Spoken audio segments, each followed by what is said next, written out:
लोग बहुत परेशान है। एक जमीन का सर्वे हो रहा है, कईयों को जानकारी नहीं है, तो मैं बता देना चाहता हूँ। वो सर्वे के नाम पे भोली भाली जनता को पता ही नहीं है। रेवेन्यू की टीम आती है, थोड़ा बहुत खर्चा पानी ले लेती है और सर्वे करके चली जाती है। जब ओरिजिनल सर्वे होता है तब लोगों को पता चलता है कि मेरा ट्यूबवेल तो उसके खेत में आ गया और उसका खेत इधर आ गया, मेरी तारबंदी की हुई है उसके खेत में आ गई।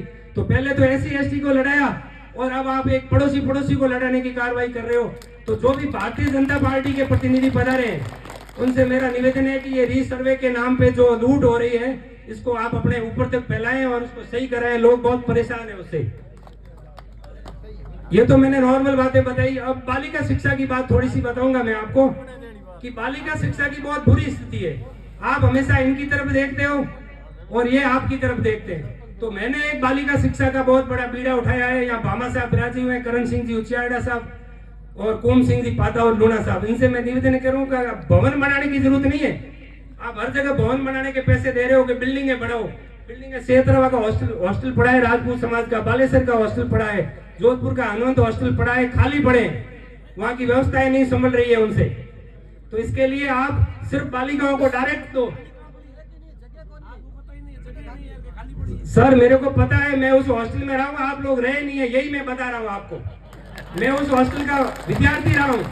ये इनको जो वार्डन और वहाँ के कार्यकर्ता जो इनको रिपोर्ट देते हैं वो यही लोग बोलते हैं। मैं बता रहा हूँ साहब, मैं वहाँ के स्टूडेंट रहा हूँ, दाल खाई है मेरे वहाँ पे कान जी के हाथ की। हनुमंत हॉस्टल के आज भी हॉल खाली पड़े हैं साहब। मैं एक मास्टर हूँ, इनको पता नहीं है कि मैं कैसा मास्टर हूँ, मेरे स्टूडेंट जानते हैं मेरे को। मैं एक बेरूपिया मास्टर हूँ, बेरूपिया मेरे को आप कह सकते हो। मैं जहां भी जाता हूँ चुपके से जाता हूँ, वहां सर्वे करता हूँ।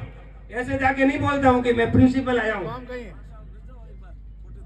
अरे सर मैं अभी का बोल रहा हूँ आपको, जगह हॉल खाली पड़े हैं, 3-3 खाट पड़े हैं बड़े बड़े हॉलों के अंदर और लड़के मौज कर रहे हैं, वहां पे कोई देखने वाला नहीं है।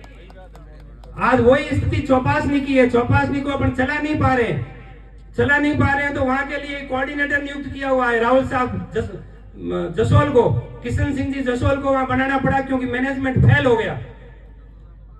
आप सबको पता है, ये सब जानते हैं कि मैनेजमेंट फेल हुआ तो किशन सिंह जी को सौंपना पड़ा। वो वयोवृद्ध आदमी कैसे संभालेंगे व्यवस्था। तो इसी को ध्यान में रखते हुए मैं अगला प्रोजेक्ट बता रहा हूँ। मैंने राजपूत समाज की बालिकाओं का पीड़ा उठाया है। मैं बाकी किसी को भर्ती नहीं करता हूँ, राजपूत समाज की सिर्फ गर्ल्स। मैं 31 साल से शिक्षक हूँ, मेरे पास सारी व्यवस्था है, लेकिन मैंने दुख देखा कि एक पेरेंट्स है वो लड़के को तो प्राइवेट स्कूल में भर्ती करा रहा है और लड़की को कह रहा है कि तू सरकारी में जा। मैंने पूछा क्यों, कैसा फीस नहीं है, दाइजो दो फीस भरो, दो ही काम मारे को एक काम हो मारे हो, या तो दाइजो हो या फीस भरी थी। तब उसको देख के मैंने एक बीड़ा उठाया है राजपूत समाज की बालिकाओं को निःशुल्क पढ़ाने के लिए। यानी उस बालिका से कोई फीस नहीं लेनी है, सिर्फ समाज के सहयोग से पढ़ेगी। यदि कोई साधन संपन्न है फिर भी फीस दे रहा है तो उसको देने की जरूरत नहीं, समाज के सहयोग से पढ़ेगी। उसके लिए प्रत्येक आदमी को अपना सहयोग करना है। एक भी लड़की को मैं घर पे नहीं बैठने दूंगा, मैं घर घर आऊंगा, उसको लेके जाऊंगा, भर्ती करवाऊंगा, उसको पढ़ाऊंगा, उसको सिर्फ आना है। तो समाज के जो भी भामाशाह है या जो ठीक है उनसे निवेदन है कि जब भी मैं आह्वान करूं कि मेरे पास ये गर्ल्स है, इसको दाल रोटी की जरूरत है और उसको कुछ नहीं चाहिए, तब आप तन मन धन से उसका सहयोग करें और खुद आके देखें कि वास्तव में धरातल पे क्या काम हो रहा है। इसकी अगली कड़ी में मैं निवेदन करूंगा करण सिंह जी उचियाड़ा साहब से कि पधारें और अपना उद्बोधन दें। करण सिंह जी साहब।